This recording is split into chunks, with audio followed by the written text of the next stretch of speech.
Alhamdulillah alladzi bi ni'matihi tatimmus shalihat.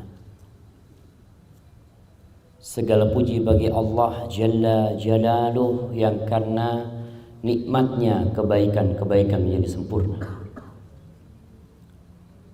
Cerita Bapak Herman tadi tentang proses perjuangan dan pengorbanan sehingga terwujudkan apa yang dicita-citakan. Itu merupakan nikmat yang Allah berikan kepada kita. Maka segala puji, segala puja hanya milik Allah Jalla Jalaluh. Semoga Allah membantu kita untuk dapat mensyukuri nikmat yang Allah berikan kepada kita. Usahakan di penghujung setiap sholat kita mengatakan Allahumma a'inni ala dzikrika wa syukrika wa husni ibadatik. Allahumma salli wa sallim wa zid wa barik wa an'im ala sayyidina wa maulana Muhammadin wa ala alihi wa ashabihi ajma'in. Ya Allah, semoga salawat dan salam, berkah dan nikmat senantiasa Engkau curahkan untuk hamba kekasih-Mu, untuk baginda Nabi kita Muhammad alaihi salatu wassalam, untuk keluarga beliau, untuk istri-istri beliau, untuk putra-putri beliau, dan untuk seluruh sahabat Nabi. Semoga Allah meridhai kita bersama mereka. Amma ba'd, ahibati fillah, Utsman bin Affan radhiyallahu ta'ala anhu, beliau kalau berdiri di depan kuburan, beliau itu menangis hatta balla lihyatahu, sampai jenggotnya itu basah karena air matanya. Orang-orang heran. Tadhkurul jannah wan nar. Engkau mengingat surga dan neraka, tapi engkau nggak nangis kayak gini. Tapi engkau kalau lihat kuburan, kok engkau menangis? Kata Utsman radhiyallahu ta'ala anhu, sami'tu Rasulullah sallallahu alaihi wasallam yaqul, al-qabru awwalu manzilin min manazilil akhirah. Kuburan itu adalah awal persinggahan akhirat. Fa in naja min, kalau selamat nih orang ini di kuburan, fama ba'dahu aisarun alaih, yang sesudahnya akan lebih mudah bagi dia. Wa in lam yanju, tapi kalau di kuburan aja nggak selamat, maka yang sesudahnya akan lebih berat lagi. Dan Utsman juga mengatakan, Rasulullah sallallahu alaihi wasallam mengatakan, ma ra'aitu manzaran illa wal qabru afdha minhu. Tidak pernah aku melihat pemandangan kecuali kuburan itu lebih menakutkan daripada semua yang pernah aku lihat. Ya bayangin jemaah, kita awalnya ada di rumah, makan sama keluarga, naik mobil, menikmati alam yang luas seperti ini. Tahu-tahu keluarga kita tidak mau menerima kita lagi. Tidak mau nerima bapak. Cepetan bapak wis tokno. Ya Allah, bayangkan. Ibu yang selama ini membesarkan anak-anaknya, yang katanya anak-anak mereka mencintai ibunda mereka, mereka berbakti kepada orang tua mereka, tapi tatkala waktu orang tuanya habis, anaknya itu nggak butuh waktu lama untuk mengeluarkan orang tua dari rumahnya. Mereka tidak berpikir kita tunggu 2 hari, nggak ada. Kalau bisa hari itu juga keluar dari rumah kita. Wallahi jemaah, seakan-akan kita tidak punya peran apa-apa membangun rumah itu. Tapi itulah kehidupan dunia. Makanya Rasul sallallahu alaihi wasallam mengatakan kepada para sahabatnya, "Aktsiru dzikra hadzimil ladzat." Perbanyak kalian mengingat pemutus, penghancur kelezatan. Apa? Al-maut. Kematian. Dan kematian ini seperti buah mangga. Nggak harus yang tua jatuh duluan. Kadangkala pentil-pentil wis lukur. Makanya kemarin pada saat COVID ini mengganas mungkin ya. Kadangkala anak terlihat mati lebih dahulu dari bapaknya. Ada seorang teman di Sidoarjo, dia mengatakan, Ustadz Fulan satu keluarga kena COVID. Yang berangkat lebih dahulu anaknya. Sepekan kemudian bapaknya meninggal dunia. Kalau setelah kematian itu jamaah nggak ada apa-apa, mati dikubur, wis mari, ditinggal sama keluarganya, keluarganya di rumah nangis, pirang dinu nangis. Berapa jam keluarga kita menangisi kita? 1 jam kering air mata mereka. Dapat 3 hari, 10 hari. Ya apa urusan warisan nih? Jadi ini tidak boleh menunda-nunda. Masya Allah. Ya memang sahih. Bapaknya udah selesai. Mau bapaknya di kuburan langsung dibagi waris, nggak apa-apa. Karena sudah pasti harus mati bapaknya. Karena warisan itu boleh dibagi tatkala diyakini bapaknya wis mati. Ahibati fillah. Setelah kita meninggal dunia, ditinggal sama keluarga kita di tempat yang sempit, walaupun kata Pak Herman ada jalannya, pakai mobil pacet, tempatnya cilik, sesuai dengan amalannya. Walaupun tadi mungkin kelihatannya atasnya api, yang di dalam kuburan, wallahu a'lam bishawab,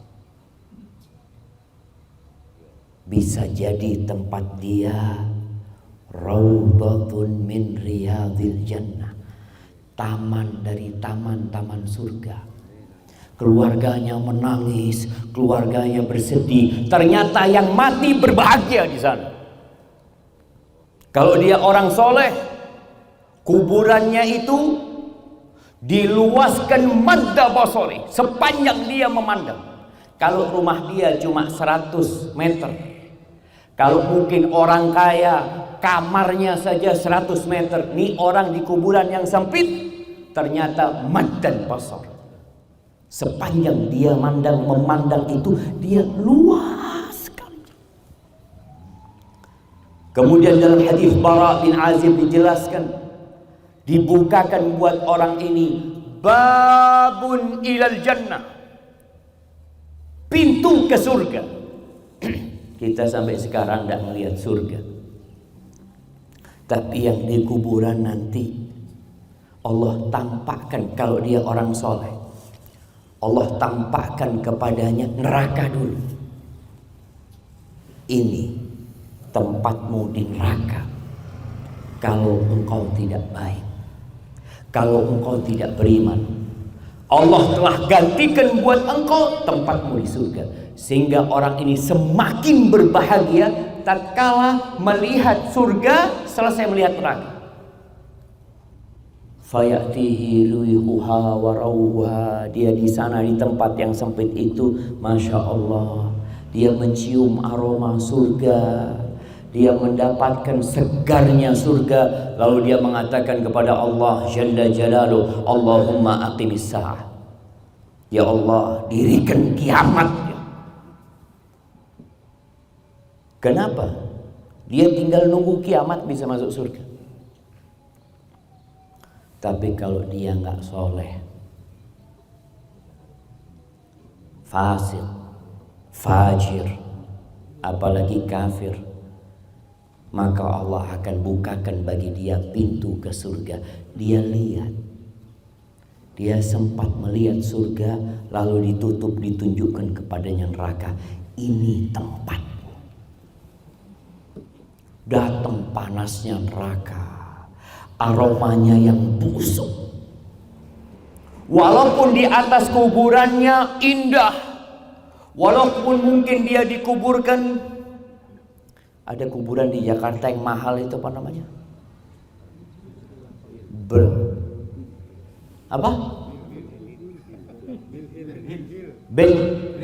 Green Hill.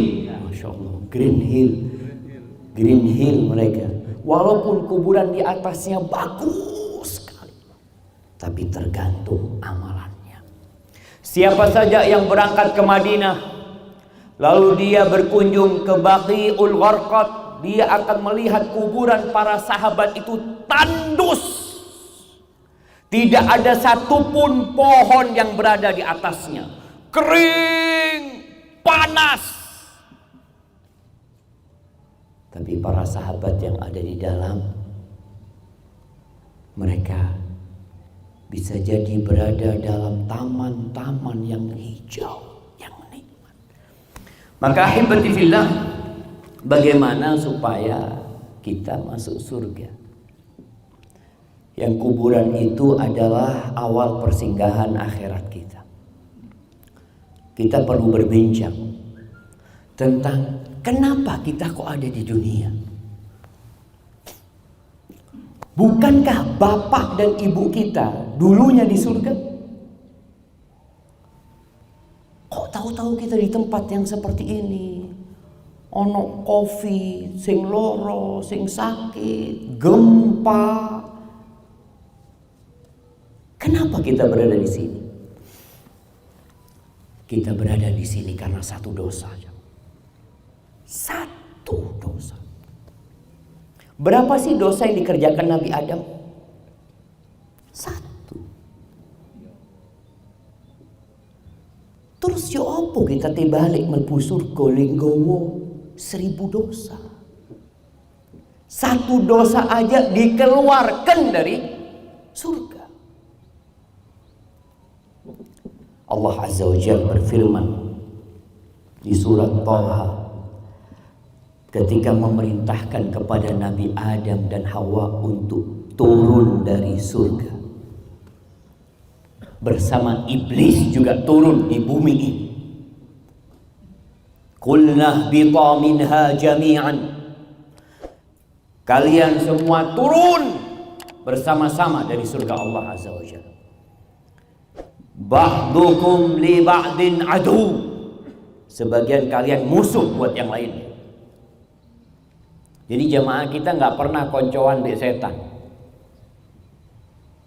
Maka jangan pernah percaya dengan rayuan setan. Setan sudah merayu bapak kita. Setan tuh ngomong apa sih sama Nabi Adam? Manis semua omongan setan itu. Iblis, bapaknya setan ini. Dia mengatakan, hal adulluka ala syajaratil khuldi wa mulkin la yabla. Kamu mau nggak aku kasih tahu buah khuldi? Yang ngomong buah khuldi itu siapa? Iblis. Maka antum jangan ikut-ikut iblis. Iblis yang ngomongin, mau nggak aku kasih tahu pohon kekekalan. Iblis ini nakut-nakutin engkau bakal mati gitu. Maka engkau kalau makan pohon itu, engkau akan kekal dan abadi. Wa mulkin la yabla, dan sebuah kerajaan yang tidak ada habisnya. Padahal Adam udah dikasih tahu sama Allah, engkau hidup di surga semaumu. Nggak ada yang dilarang di surga itu. Semuanya boleh kau makan kecuali satu. Tapi memang manusia itu jemaah, yang dilarang itu malah penasaran. Kalau bapak-bapak ngomong sama istrinya, nanti pulang bersih-bersih rumah, ngomong, "Dek, semua lemari ini boleh dibuka kecuali yang ini. Ojo dibuka." Kira-kira ibu-ibu ngenteni bojone metu dibuka langsung. Karena itu padahal nggak ada apa-apa. Ya seperti pohon yang Nabi Adam dilarang, nggak ada apa-apa. Hanya Allah ingin menguji ketaatan hamba. Dan Allah tidak melarang sesuatu kecuali itu berbahaya sebenarnya buat manusia. Tapi Nabi Adam nggak tahan. Bersama juga Hawa yang ikut terayu godaan iblis. Akhirnya Allah turunkan dari surga dan Allah berpesan, sebagian kalian musuh buat sebagian lain. Berarti kita nggak pernah berteman dengan setan. Lalu Allah mengatakan, fa imma ya'tiyannakum minni huda faman tabi'a hudaya fala yadhillu wa la yashqa. Kata Allah, bakal turun petunjuk. Kalau turun petunjuk dari aku, artinya orang kalau sudah ditaruh di bumi ini, dia kalau kepingin balik ke surga, ya ikutin petunjuk, ikutin petanya. Mau balik ke surga itu ternyata ada petanya. Famanittaba'a hudaya fala yadhillu wa la yashqa. Yang mengikuti petunjukku pasti dia tidak akan tersesat dan tidak akan sengsara, tidak akan menderita. Allah turunkan petunjuk Nabi Nuh alaihissalam. Tapi kaumnya tidak mau mengikuti petunjuk. Apa yang terjadi? Allah tenggelamkan. Kemudian Allah kirim Nabi Hud. Kaumnya juga nggak mau. Allah hancurkan mereka. Allah kirim Nabi Soleh. Kaumnya menantang, meminta mukjizat. Kalau engkau Nabi, keluarkan dari batu itu onta. Allah keluarkan onta. Beriman? Enggak. Ontanya malah dibunuh sama mereka. Allah kirimkan Nabi Lut, nabi-nabi yang lainnya, Nabi Musa alaihissalam. Itu petunjuk yang Allah kirimkan agar manusia bisa balik ke surga. Dunia ini jemaah, sijnul mukmin, penjara buat orang beriman. Ndak enak orang di dunia ini jemaah.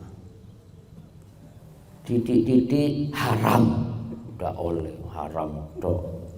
Kuno haram. Terus yang halal itu banyak. Coba berangkat ke Pasar Tanjung, kasih anak duit 1 juta, belikan 10 item yang haram di Pasar Tanjung. Ngeluh dia sama, ya Allah, ini sing haram ya. Mungkin dia ketemu babi sana, ketemu mungkin khomer ada, pas cuma 2, sisanya jagung halal, iki sayuran kabeh halal, ya Allah. Tapi manusia itu kalau dilarang, dia merasa terkekang. Padahal larangan Allah nggak banyak. Tapi Nabi SAW mengatakan dunia ini sijnul mukmin, penjara buat orang beriman. Karena kita harus ikut aturan. Kalau kepingin balik ke surga, wa jannatul kafir, dan surganya orang-orang kafir. Jadi kalau ada orang beriman yang hidupnya nikmat di dunia, tetap dia di penjara. Apalagi dibandingkan dengan nikmat yang Allah akan berikan di surga nanti. Kemudian jamaah, setelah Nabi Musa, kita tahu cerita Fir'aun yang Allah tenggelamkan. Nabi Isa alaihissalam. Dan bagaimana umat Yahudi berkonspirasi untuk membunuh Nabi Isa alaihissalam, akhirnya Allah angkat Nabi Isa. Kemudian petunjuk yang terakhir, siapa? Nabi kita Muhammad alaihi salatu wassalam. Itu petunjuk yang terakhir. Maka kata Nabi alaihi salatu wassalam, "Walladzi nafsi biyadihi la yasma'u bi ahadun min hadhihi al-ummah yahudiyyun wala nasraniyyun thumma lam yu'minu billadzi ursiltu bihi illa kana min ahli an-nar." Demi yang jiwaku berada di tangannya, tidaklah seorang pun dari umat ini, apapun agamanya, mau Yahudi, mau Nasrani, kemudian dia tidak beriman dengan apa yang aku diutus dengannya, dengan Al-Quranul Karim ini, melainkan kalau dia mati, dia akan menjadi penghuni neraka, dan bakalan masuk surga. Yang mengikuti petunjukku fala yadhillu wa la yashqa. Wa man a'rada an dzikri fa inna lahu ma'isyatan dhanka. Adapun orang yang berpaling dari peringatan-peringatanku, Quran dibacakan tidak diamalkan, Quran diturunkan hanya dijadikan pajangan, bukan diamalkan dalam kehidupan ini. Berpaling dari peringatanku, apa yang Allah akan berikan kepada dia? Fa inna lahu ma'isyatan dhanka. Allah akan jadikan buat dia, ini ketetapan Allah, ini keputusan, kehidupan yang sempit, penuh dengan penderitaan. Walaupun kaya raya. Orang kalau melihat orang tuh, ya Allah, tik senengi wong iki yo. Masya Allah, omahe gede, mobilnya banyak. Kalau lihat di kamera tersenyum terus lah. Allah sebutkan fa inna lahu ma'isyatan dhanka. Dia mendapatkan kehidupan yang sempit, jemaah. Allah berfirman di ayat lainnya, fala tu'jibka amwaluhum wala auladuhum. Engkau itu jangan heran sama hartanya mereka, jangan takjub dengan anak-anak mereka yang mungkin kelihatannya sukses, berhasil. Fala tu'jibka amwaluhum wala auladuhum innama yuridullah liyu'adzibahum biha fil hayatid dunya.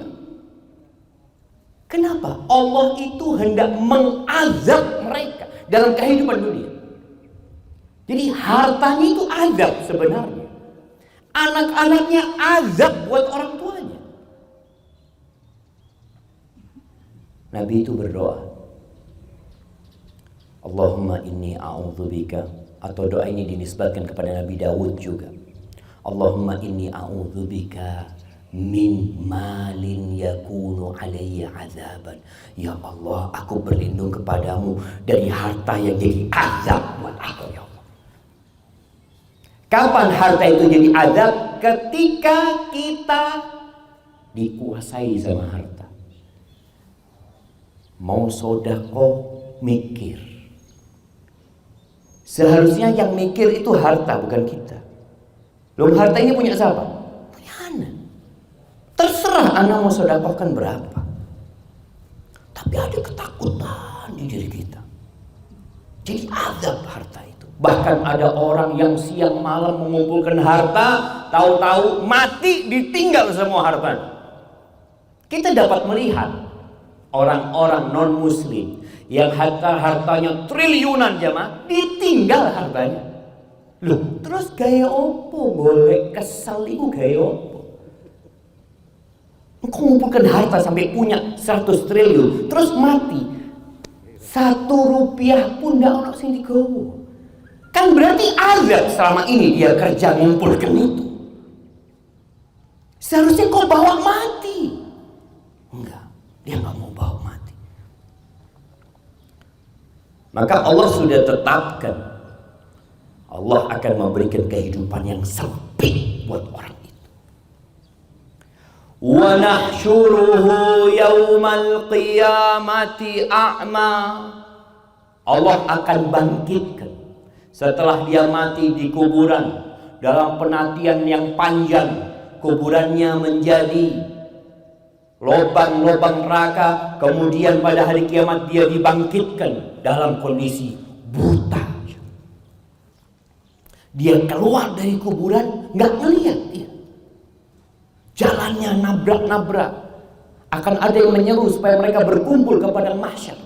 Maka dia bertanya, qala rabbi lima hasyartani a'ma. Wahai Rabbku, kenapa engkau bangkitkan aku dalam kondisi buta ya Allah? Wa qad kuntu basira. Aku dulu bisa ngelihat.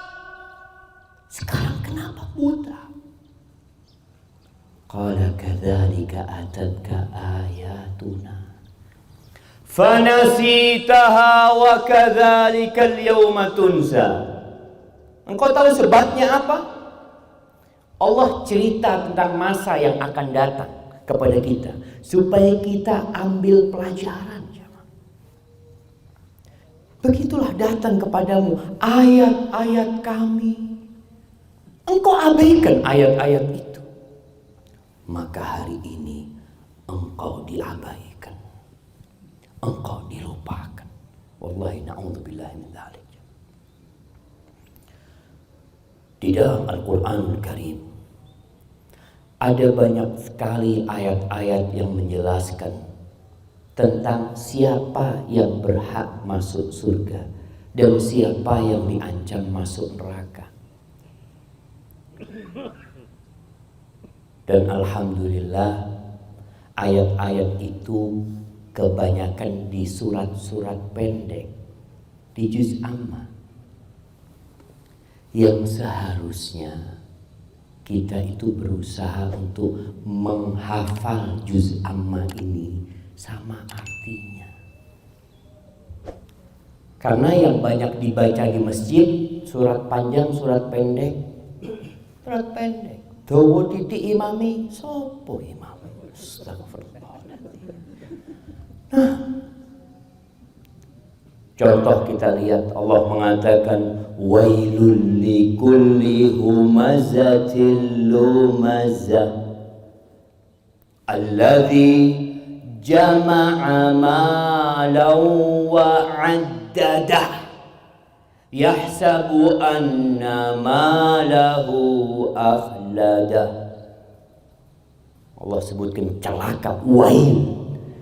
Wail itu di antara maknanya adalah nama lembah yang berada di neraka.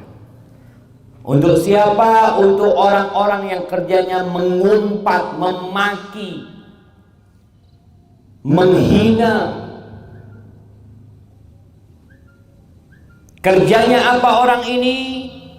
Jama'a malan, kerjanya mengumpulkan harta. Dia kumpulkan harta. Wa addadah, ngitung, dihitung terus duit. Ada orang yang ndak mari-mari ngitung duit di dompet itu loh, piro duit tele. Kita lihat ada orang-orang yang kerjanya cuma melihat jumlah nominal di ATM. Kita di masa ini kini kita lihat orang-orang memamerkan berapa jumlah nol. Loh, kayak apa nol sing akeh? Mati ditinggal.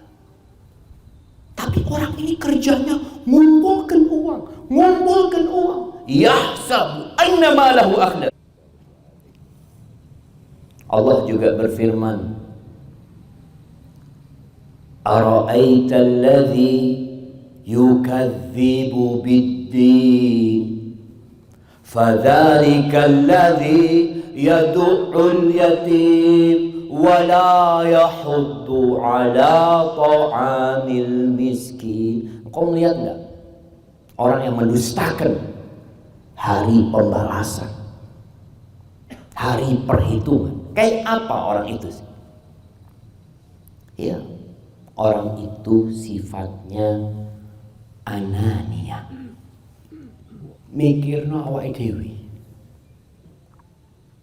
Sama anak yatim gak peduli, orang miskin gak peduli, kurang lebih sama, mikirin dunia dong.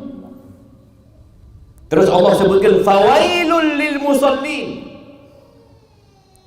Ada orang Islam, kalau tadi memang gak percaya sama kiamat, tapi ini orang wong Islam celaka, sholat dia, sholat, fawailul lil musallin. Makanya kadang-kala ada orang yang ngomong sama Ustaz tak usah ngomong ya apa sholat sing kena, sing penting sholat Ustaz. Loh, ana wong sholat mlebu neraka. Kenapa orang sholat masuk neraka? Fawailul lil musallin, karena sholatnya nggak benar. Ini bicara orang Islam, orang yang sembahyang. Kenapa dia celaka? Allah sebutkan alladzina hum an salatihim sahun, sholat tapi saenake dhewe. Kalau eling sholat. Anak kadang-kala kesian cuma kita ini punya tanggung jawab besar ya. Banyak saudara-saudara kita muslim yang kerjanya susah, yang kuli bangunan ya. Panas kerjanya itu, tidak sembahyang. Kalaupun ditanya, Mas, tidak sembahyang Mas, kotor bajunya. Loh, kotor ya ganti. Kadang-kala sholat nunggu di akhir waktu. Allah katakan fawailul lil musallin. Sahur, semuanya dia sholat. Bicara waktunya, rukunnya, syaratnya. Sampai subhanallah, anak kok dengar hadis ini merinding jemaah. Nabi alaihi salatu wasallam mengatakan, innar rajula la yusalli salata 60 sanah walam tuqbal lahu salah. Ada orang Islam yang sholat selama 60 tahun, satu pun sholatnya nggak diterima. Allahu Akbar. Jadi jangan merasa aku sembahyang loh. Ada orang sholat masuk neraka loh. Karena sakar dewe sholatnya. Yutimmu ruku'ahu wa la yutimmu sujudahu, yutimmu sujudahu wa la yutimmu ruku'ahu. Sujudnya sempurna, rukuknya tidak sempurna. Rukuknya sempurna, sujudnya tidak sempurna. Yang ada dalam benak dia, yang penting aku sembahyang. Hati-hati. Sahur, hadis yang diriwayatkan Imam Tabrani dan disahihkan oleh para ulama. Alladzina hum yura'un, riya. Sholatnya karena ingin pamer, ingin dicelok wong. Ahibati fillah, orang-orang munafik itu sholat. Apalagi kalau Jumatan, karena banyak yang lihat. Sholat yang paling berat buat orang munafik itu sholat apa? Isya sama subuh. Kalau sholat zuhur, sholat dia. Berangkat ke masjid loh orang munafik itu. Di masa Nabi Muhammad SAW, makmumnya itu sebagian ya orang-orang munafik. Kadang kala selesai sholat subuh, Nabi SAW bertanya, asyahidun fulan, fulan sholat enggak? Ditanya namanya, fulan sholat enggak? Fulan sholat enggak? Enggak ya Rasul. Lalu beliau sebutkan tentang bagaimana sholat yang paling berat buat orang-orang munafikin. Sholat isya sama subuh. Kalau zuhur kelihatan orang dia ke masjid, naik sepeda motor, assalamualaikum, nak masjid bulan. Iya. Besok sopo sing delok. Budal masjid tutupan kabeh mau balik yo mai. Karena memang dia sholat riya. Maka ini di surat-surat pendek ini ada penjelasan tentang kalau kita mau masuk surga, kita tinggal amalkan. Wa yamna'un al-ma'un. Lihat, sholatnya udah nggak benar, muamalah sama manusia, hablum minan nasnya nggak baik. Wa yamna'unal ma'un. Nah, dia subhanallah, tonggoni pinjem sepeda motor ndak oleh, pinjem panci ndak ono, nyelang selang engkau ndak balik, enggak.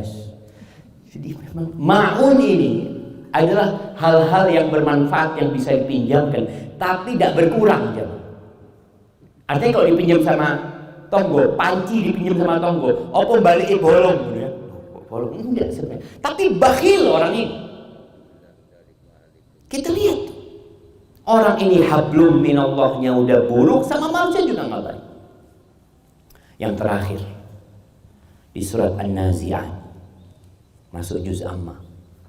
Jadi harapan anak ya kita bisa hafal juz amma ini. Paling enggak orang Islam itu hafalan Qur'annya melok umure. Umur seket berapa surat? Telu. Loh, umur seket telu. 50 tahun ngapain? Apa enggak bisa tiap tahun satu surat? Tiap tahun loh jam.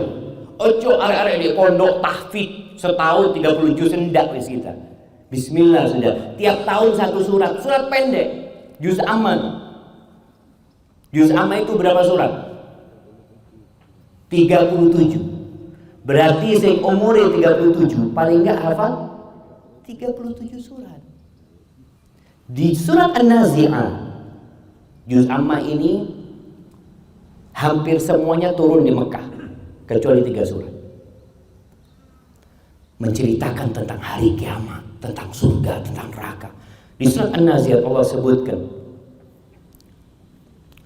fa amma man tagha wa athara al-hayata ad-dunya fa innal jahima hiyal ma'wa. Adapun orang yang melampaui batasannya, tidak ikut aturan semau dia, dan dia mementingkan kehidupan dunia,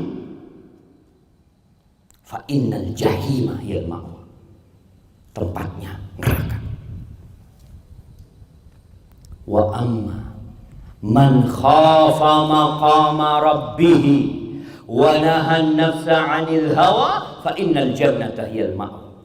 Adapun orang yang takut dia akan dibangkitkan nanti pada hari kiamat, disidang, dihadapkan di hadapan Allah Jalla Jalaluh, dia takut dengan makom Allah dan dia berusaha menahan nafsunya. Kita semua punya nafsu. Orang beriman berusaha, nafsunya surga tempat. Semoga kita termasuk orang-orang yang diberi taufik oleh Allah Azza wa Jalla untuk dapat mengamalkan petunjuk yang Allah turunkan dan mengajak keluarga kita semua untuk masuk surga bersama-sama. Qulu qouli hadza wa astaghfirullah li wa lakum wa lisairil mu'minin wal